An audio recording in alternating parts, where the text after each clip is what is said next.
विष्णू यांनी सांगितले, आई वडिलांच्या चांगल्या वाईट कर्माचं फळ त्यांच्या पुत्रांना भोगावं लागतं. मनुष्याला त्यांच्या चांगल्या वाईट कर्माचं फळ तर भोगावं लागतोच, त्याचबरोबर त्यांच्या आईवडिलांनी केलेल्या चांगल्या वाईट कर्माचं फळ सुद्धा मुलांना भोगावं लागत असतं. त्याचबरोबर मुलांचे जे काही चांगले वाईट कर्म असतात त्यांचे भोग सुद्धा आईवडिलांना भोगावे लागतात. एकदा भगवान श्रीहरी विष्णू आणि माता लक्ष्मी क्षीरसागरामध्ये शेषनागावर विश्राम करत होते. तेव्हा माता लक्ष्मी म्हणते, हे स्वामी आई, वडिलांच्या चांगल्या आणि वाईट कर्माचं फळ त्यांच्या पुत्रांना भोगावं लागतो का? तेव्हा भगवान श्रीहरी विष्णू म्हणतात, हे देवी, नक्कीच भोगावा लागतो.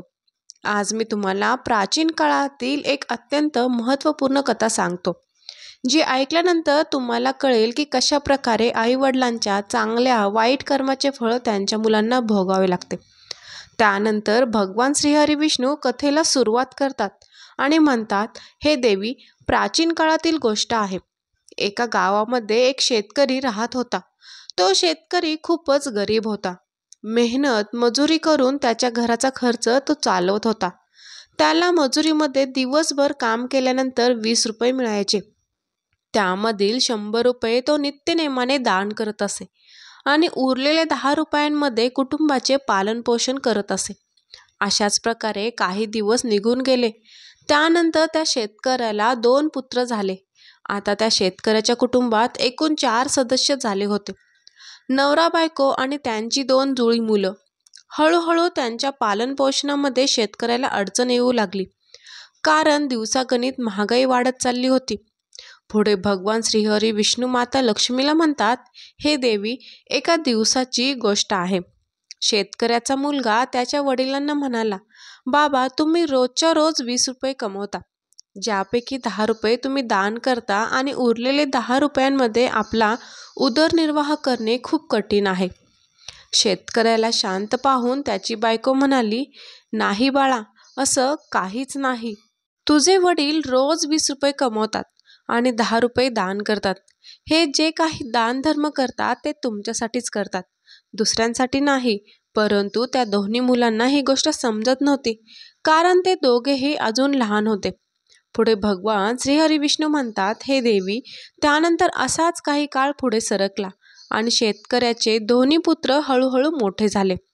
इकडे एके दिवशी शेतकरी काम करून घरी येत असताना अचानकच एका अपघातामध्ये शेतकऱ्याचा मृत्यू होतो. जेव्हा शेतकऱ्याच्या बायकोला आणि त्याच्या दोन्ही मुलांना शेतकऱ्याच्या निधनाची बातमी मिळाली, तेव्हा त्यांना अत्यंत दुःख झाले. त्यांच्या घरात शोककळा पसरली. एके दिवशी शेतकऱ्याच्या दोन्ही मुलांनी त्याच्या आईला विचारले, आई, आपले बाबा कुठे गेले आहेत? शेतकऱ्याची बायको म्हणाली, बाळांनो, तुमचे वडील आपल्याला सर्वांना सोडून भगवान भोलेनाथांकडे गेले आहेत.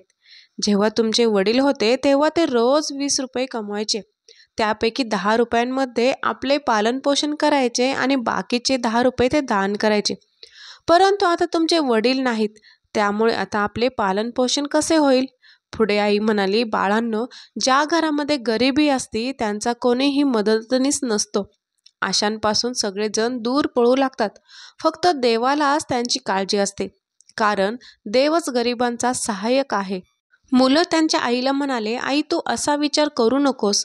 आम्ही दोघे भाऊ भगवान भोलेनाथांकडे जाऊ आणि आपल्या वडिलांना आम्ही परत घेऊन येऊ, कारण आम्ही असे ऐकले आहे की भगवान भोलेनाथ खूपच दयाळू आहेत. आपले दुःख पाहून नक्कीच त्यांना आपल्यावर दया येईल आणि ते आमच्या वडिलांना नक्कीच आमच्यासोबत पाठवतील. पुढे भगवान श्रीहरी विष्णू म्हणतात, हे देवी, लक्ष्मी त्या मुलांच्या बोलण्यावर त्यांची आई लक्ष देत नाही. एके दिवशी शेतकऱ्याची बायको गावामध्ये काही कामानिमित्त जाते. तेव्हा घरामध्ये दोघे भाऊ होते व ते आपापसात विचार करू लागले की आपण कैलास पर्वतावर भगवान भोलेनाथांकडे जाऊया व तिकडून आपल्या वडिलांना आपण परत घेऊन येऊया. असाच विचार करून ते दोघेही भाऊ त्यांच्या वडिलांना आणण्यासाठी कैलास पर्वताच्या दिशेने निघतात. चालता चालता त्या दोघांना बराच वेळ गेला आणि त्यांना थकवा जाणवला. त्यानंतर ते दोघेही भाऊ एका मोठ्या वडाच्या झाडाजवळून जात होते. तेव्हा ते वटवृक्षाच्या सावलीमध्ये बसले. दोन्ही भावांनी विचार केला की या वटवृक्षाच्या सावलीत थोडेसे आराम करूया. त्यानंतर दोघे भाऊ त्याच वटवृक्षाखाली बसून विश्रांती घेऊ लागले. तेव्हा तो वटवृक्ष माणसाच्या आवाजात म्हणाला, बेटा, तुम्ही कोण आहात आणि कुठे चालला आहात? माझ्या सावलीमध्ये आजपर्यंत तुमच्यासारखी सज्जन मुलं बसली नाहीत. मग ते दोघे मुलं म्हणू लागले, आम्ही शेतकऱ्याची मुलं आहोत आणि आमच्या वडिलांना आणण्यासाठी आम्ही कैलास पर्वतावर भगवान भोलेनाथांकडे चाललो आहोत. वटवृक्षाने जेव्हा त्या मुलांचं बोलणं ऐकलं तेव्हा तो म्हणाला, मुलांनो, मग भगवान भोलेनाथांना माझा सुद्धा एक प्रश्न विचारा की मी कित्येक वर्षापासून इथे आहे, परंतु माझा एकही पान जमिनीवर खाली पडत नाही किंवा माझ्या फांद्या कधीच सुकत नाही. मी आणखी किती वर्षे इथे उभा राहणार आहे? मी माझ्या पूर्वजन्मामध्ये असे कोणते पाप केले आहे ज्यामुळे मला या योनीतून मुक्ती मिळत नाही? यामागे कोणतं कारण आहे? तेव्हा ते दोघे म्हणाले, ठीक आहे, आम्ही भगवान भोलेनाथांना तुमचा प्रश्न नक्कीच विचारणार. भगवान श्रीहरी विष्णू माता लक्ष्मीला म्हणतात, हे देवी. इतकं म्हटल्यानंतर ते दोन्ही बालक पुढे चालू लागले. चालत चालत असताना रस्त्यामध्ये त्यांना एक भयानक असा साप दिसला.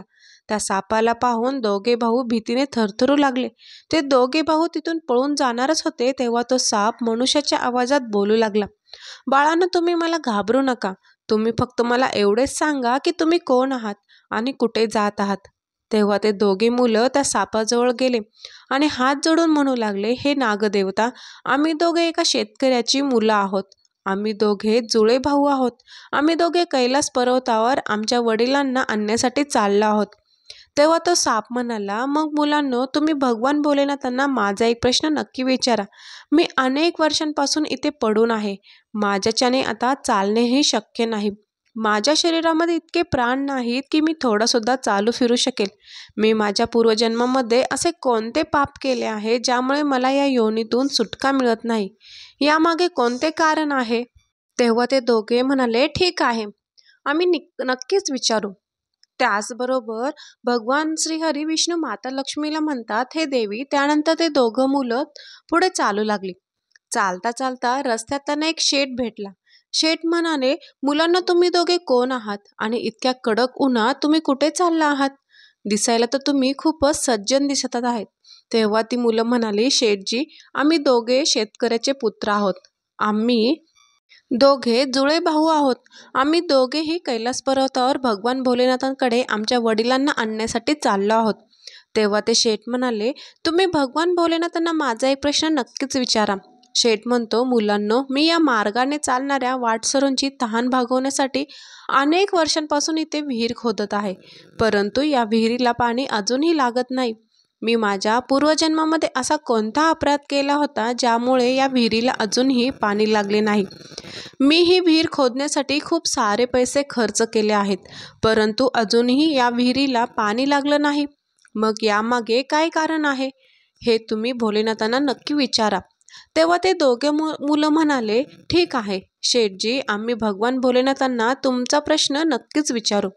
त्यानंतर ते दोघं मुलं पुढे चालू लागले. चालता चालता वाटेत त्यांना एक नदी लागते. दोघे भाऊ नदीच्या काठावर पोहोचले तेव्हा त्या नदीतून एक मासा बाहेर आला आणि म्हणू लागला, हे मुलांनो, तुम्ही कोण आहात आणि कुठे चालला आहात? तुम्ही दोघे बोटीशिवाय का जात आहात? तेव्हा ते दोघे म्हणाले, नावेत बसण्यासाठी आमच्याजवळ पैसे नाहीत, कारण आमचे जे वडील होते ते रोज 20 रुपये कमवायचे, ज्यापैकी 10 रुपये रोज ते दान करायचे आणि उरलेले 10 रुपयांमध्ये आमचे पालनपोषण होत असे. आणि अशा प्रकारे खूपच हालाकीचे आमच्या कुटुंबाचा उदरनिर्वाह होत होता. आता आमचे वडील घरी नाहीत, ते भगवान भोलेनाथांकडे गेले आहेत आणि म्हणूनच आम्ही दोघे भाऊ आमच्या वडिलांना आणण्यासाठी कैलास पर्वतावर भगवान भोलेनाथांकडे चाललो आहोत. त्यानंतर मुलांचं हे बोलणं ऐकून तो मासा म्हणाला, मुलांना, तुम्ही भोलेनाथांकडे चालला आहातच, तर माझा एक प्रश्न विचारा. अनेक वर्षांपासून मी या नदीत आहे. माझ्या 7 पिढ्या या नदीत गेल्या आहेत, परंतु मी अजूनही या नदीतच राहतो. मी माझ्या पूर्वजन्मांमध्ये असे कोणते अपराध केले होते ज्यामुळे मला या योनीमधून मुक्ती मिळत नाही? यामागे काय कारण आहे? तेव्हा ती मुलं म्हणाली, ठीक आहे, आम्ही भगवान भोलेनाथांना तुमचा हा प्रश्न नक्कीच विचारू आणि परत जाताना तुम्हाला याचे उत्तर नक्की सांगू. इतके म्हटल्यानंतर ते दोन्ही मुले पुढे जाऊ लागले. चालत चालत दोघे भाऊ नदीच्या दुसऱ्या काठावर पोहोचले. दुसऱ्या काठावर जेव्हा ते पोहोचले तेव्हा त्यांनी पाहिलं की एक मृत व्यक्ती तिथे पडलेला आहे. दोघेही भाऊ त्या मेलेल्या व्यक्तीला ओलांडून जेव्हा जाऊ लागले तेव्हा तो मेलेला माणूस ओरडू लागला आणि म्हणू लागला, मुलांनो, तुम्ही कोण आहात आणि कुठे चालला आहात? मुलांनी त्या मृत व्यक्तीचा आवाज ऐकला आणि ते म्हणाले, आम्ही शेतकऱ्याची मुलं आहोत आणि आम्ही दोघं जुळे भाऊ आहोत. आम्ही दोघेही कैलास पर्वतावर भगवान भोलेनाथांकडे आमच्या वडिलांना आणण्यासाठी चाललो आहोत. तेव्हा तो मृत व्यक्ती म्हणाला, मग तुम्ही भगवान भोलेनाथांना माझा एक प्रश्न विचारा. माझं शरीर अनेक वर्षांपासून या नदीच्या काठावर आहे. कधी पाण्याची लाट आली तर माझं शरीर या नदीच्या आतमध्ये जातं व त्यानंतर पुन्हा नदीच्या काठावर माझं शरीर येतो. माझं शरीर सडत नाही किंवा माझ्या शरीराचा नाश होत नाही. मी कित्येक वर्षांपासून इथे जसाच्या तसा आहे. मी माझ्या पूर्वजन्मांमध्ये असा कोणतं पाप केलं होतं ज्यामुळे मला या शरीरातून मुक्तता मिळत नाही. तेव्हा ते दोन्ही मुलं म्हणाले, ठीक आहे, आम्ही भोलेनाथांना तुमचा हा प्रश्न नक्कीच विचारू.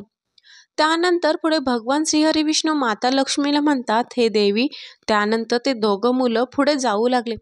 चालत चालत ते दोघे भाऊ कैलास पर्वतावर भगवान भोलेनाथांजवळ पोहोचले आणि दोघांनीही भगवान भोलेनाथांना हात जोडून प्रणाम केला आणि म्हणू लागले, हे भोले बाबा, आमचे वडील कुठे आहेत? जेव्हा आमचे वडील घरी होते तेव्हा ते रोज 20 रुपये कमवायचे, ज्यापैकी 10 रुपये ते दान करायचे आणि उरलेल्या 10 रुपयांमध्ये ते आमच्या कुटुंबाचे पालनपोषण करायचे. परंतु आता ते घरी नाहीत, त्यामुळे आम्ही दोघे भाऊ आणि आमची आई उपाशी मरत आहे. तुम्ही लवकर आमच्या वडिलांना आमच्या घरी पाठवा. भगवान भोलेनाथांनी त्या दोन्ही मुलांचे बोलणे ऐकले आणि ते म्हणाले, ठीक आहे, मी तुमच्या वडिलांना घरी पाठवतो. त्यापूर्वी तुम्ही दोघे भाऊ इथे बसा. भगवान भोलेनाथांनी त्या दोन्ही मुलांना त्यांच्याजवळ बसवले आणि त्यांना भोजन दिले. भोजन दिल्यानंतर त्यांना विचारले, मुलांना, तुम्हाला आणखी काही हवे आहे का? त्यानंतर त्या दोन्ही मुलांनी त्यांच्या मार्गामध्ये त्यांना जे जे भेटले होते त्या सर्वांचे प्रश्न भगवान भोलेनाथांना विचारले. भगवान भोलेनाथांनी त्या सर्व प्रश्नांची उत्तरं त्या मुलांना दिली आणि म्हणाले, पुत्रांनो, तुम्ही दोघांनी जाताना त्या सर्वांची उत्तरं त्यांना सांगा. त्यानंतर भगवान भोलेनाथ म्हणाले, तुम्ही दोघे घरी जा.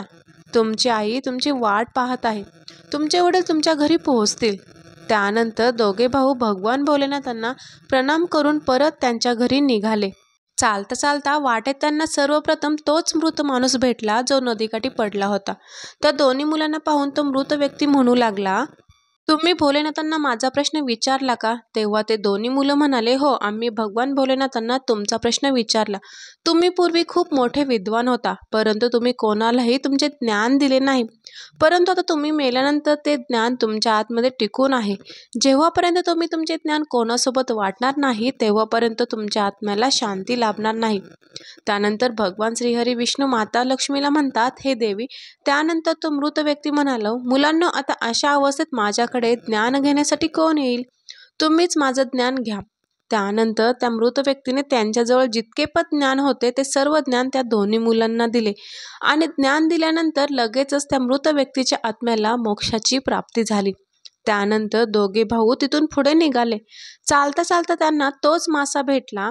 मासा म्हणाला, मुलांना, तुम्ही भगवान भोलेनाथांना माझा प्रश्न विचारला का? तेव्हा ते दोन्ही बालक म्हणाले, हो, भगवान भोलेनाथांना आम्ही तुमचा प्रश्न विचारला. ते आम्हाला म्हणाले की तुमच्यामध्ये अमृत आहे. जेव्हापर्यंत तू हा अमृत कोणाला देणार नाहीस तेव्हापर्यंत तू अशाच प्रकारे विचलित राहशील. मग मासा म्हणाला, मुलांना, आता मला इथे अमृत देण्यासाठी कोण भेटेल? तुम्हीच माझं अमृत घ्या. त्यानंतर त्या माशाने त्यांच्याजवळील अमृत त्या दोन्ही मुलांना दिले आणि अमृत दिल्यानंतर लगेचच त्या माशाच्या आत्म्याला मोक्षी प्राप्ती झाली. अशाच प्रकारे दोघे भाऊ तिथून पुढे निघाले. तेव्हा चालत चालत रस्त्यामध्ये त्यांना तोच शेठ भेटला. तो वाटसरूंसाठी विहीर खोदत होता. त्या शेठने जसं दोन्ही मुलांना पाहिलं तेव्हा खूपच प्रेमाने हात जोडून म्हणू लागला, मुलांना, तुम्ही दोघांनी भगवान भोलेनाथांना माझा प्रश्न विचारला का? मुलं म्हणाली, हो, आम्ही तुमचा प्रश्न भगवान भोलेनाथांना विचारला. भगवान भोलेनाथांनी सांगितले की तुमच्या घरामध्ये 2 तरुण कन्या कुमारिका बसल्या आहेत. जेव्हापर्यंत तुम्ही तुमच्या त्या 2 कन्यांचे विवाह करणार नाहीत आणि कन्यादान करणार नाही तेव्हापर्यंत या विहिरीला पाणी लागणार नाही. सर्वप्रथम तुमचे जे कर्म आहे ते करा. आधी कन्यादान करा आणि त्यानंतर या विहिरीला खोदा. तेव्हा तो शेठ म्हणाला, मी माझ्या मुलींसाठी मुलगा शोधायला कुठे जाऊ? तुम्ही दोघेही मला खूपच सरळ स्वभावाचे दिसतायत आणि सुंदर सुद्धा आहात आणि तुम्ही दोघे तरुणही आहात, विवाहयोग्य आहात. त्यामुळे तुम्ही दोघांनी माझ्या मुलींसोबत विवाह करा. पुढे भगवान श्रीहरिविष्णू माता लक्ष्मीला म्हणतात, हे देवी. त्यानंतर शेठने त्याच्या दोन्ही मुलींचे लग्न त्या 2 मुलांसोबत लावून दिले. त्यानंतर शेठने त्याच्या दोन्ही मुलांना खूप सारे धन देऊन त्यांचा निरोप घेतला. दोघे भाऊ पुढे निघाले. चालत चालत त्यांना रस्त्यामध्ये तोच साप भेटला. साप म्हणाला, मुलांनो, तुम्ही भगवान भोलेनाथांना माझा प्रश्न विचारला का? मुलं म्हणाली, हो, आम्ही तुमचा प्रश्न विचारला आहे. भगवान भोलेनाथांनी सांगितले की तुमच्याकडे जो नागमणी आहे तो नागमणी तुम्ही कधीच धर्तीवर ठेवला नाही किंवा कधीही कोणाला दान केला नाही. जेव्हापर्यंत तुम्ही तो मणी दान करणार नाही तेव्हापर्यंत तुमचे शरीर असेच बनून राहील. तेव्हा तो साप म्हणाला, मुलांना, मी हे नागमणी आता कोणाला देऊ? तुम्हीच नागमणी घ्या. त्यानंतर त्या सापाने त्यांच्याजवळील तो नागमणी त्या मुलांना दिला. नागमणी दिल्यानंतर त्या सापाच्या आत्म्याला मोक्षाची प्राप्ती झाली. अशा प्रकारे ते दोघे भाऊ त्यांच्या बायकांना घेऊन पुढे सरसावले. चालता चालता रस्त्यामध्ये त्यांना तोच मोठा वटवृक्ष दिसला, ज्याच्या खाली सावलीमध्ये ते विश्राम करण्यासाठी बसले होते. वटवृक्षाने विचारले, तुम्ही माझा प्रश्न विचारला का? तेव्हा मुला म्हणाली, हो, आम्ही तुमचा प्रश्न विचारला. तेव्हा भगवान भोलेनाथ म्हणाले की पूर्वजन्मामध्ये तुमचं काम गुरुकुलात असणाऱ्या मुलांना शिक्षा देणे हे होतं. तुमचं पद एका गुरुचे होते, परंतु त्या बदल्यात तुम्ही लहान मुलांकडून तुमचे काम करून घ्यायचे, तुमचे हातपाय दाबून घ्यायचे आणि त्यांना चांगली शिक्षा तुम्ही द्यायचे नाहीत. तुम्ही पूर्वजन्मामध्ये खूप मोठे विद्वान होता, परंतु तुम्ही त्या मुलांना चांगली शिक्षा दिली नाही. त्याच मुलाच्या शापामुळे तुम्ही हलू शकत नाही. त्यामुळे तुमच्यामध्ये जे काही ज्ञान आहे ते जर तुम्ही कोणाला दिले तर तुम्हाला मोक्षाची प्राप्ती होऊ शकते. त्या मुलांचं हे बोलणं ऐकल्यानंतर वटवृक्ष म्हणाला, मी हे ज्ञान कोणाला देऊ शकतो? तुम्हीच माझ्याकडील हे ज्ञान घ्या. त्यानंतर त्या वटवृक्षाने त्यांच्याजवळ जेवढे ज्ञान होते ते दोन्ही भावांना देऊन टाकले. जसं त्या वटवृक्षाने त्यांच्याजवळील ज्ञान त्या दोन्ही मुलांना दिले तेव्हा त्या वटवृक्षाच्या आत्म्याला सुद्धा शांती मिळाली आणि तो झाड योनीतून मुक्त झाला. त्यानंतर दोघे भाऊ त्यांच्या बायकांसोबत चालत चालत त्यांच्या घरी पोहोचले. तेव्हा शेतकऱ्याची बायको त्यांना पाहून खूपच आनंदित झाली आणि म्हणू लागली, मुलांना, तुम्ही कुठे गेला होता आणि तुमच्यासोबत या 2 मुली कोण आहेत? त्यानंतर दोघा भावांनी त्यांच्यासोबत जे काही घडलं होतं ते सर्व त्यांच्या आईला सांगितले. त्यानंतर पुढे भगवान श्रीहरिविष्णू माता लक्ष्मीला म्हणतात, हे देवी, आता त्या दोन्ही मुलांना हे कळले होते की आमचे बाबा आता परत येऊ शकत नाहीत. आता त्यांचा मृत्यू झाला आहे. त्यांच्या वडिलांनी जे दानधर्म केले होते त्याचे फळ त्या दोन्ही मुलांना भगवान भोलेनाथांनी वेगवेगळ्या स्वरूपात येऊन दिले होते. तर अशा प्रकारे भगवान श्रीहरिविष्णू यांनी माता लक्ष्मीला सांगितले की आई वडिलांच्या चांगल्या वाईट कर्माचे फळ त्यांच्या मुलांना कसे मिळत असते. आशा आहे तुम्हाला ही कथा नक्कीच आवडली असेल, तर व्हिडिओला नक्कीच लाईक करा आणि असेच नवनवीन व्हिडिओ पाहण्यासाठी ज्ञानवर्धक मोटिवेशनल चॅनलला सबस्क्राईबही करा.